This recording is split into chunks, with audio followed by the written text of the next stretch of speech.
অবজারভেশনে রেখেছেন। এখন তাকে ক্যাথেটার পড়ানো হচ্ছে এবং যত লোক ভিড় কম করা যায়, সেখানে কিন্তু প্রচুর ভিড়, যত ভিড় কম করা যায় ততই তার জন্য কল্যাণ।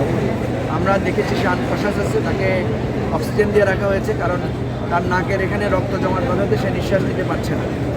তো আমরা সবাই দেশবাসীর কাছে বলবো যে আপনারা সবাই দোয়া করবেন। এবং আমরা দেখেছি ঢাকা মেডিকেল কলেজের পরিচালক উনি নিজে এসেছেন এবং ডাক্তাররা আমাদের অনুরোধে তারা একটা বোর্ডও অলরেডি তৈরি করে সেখানে তারা কাজ করছেন।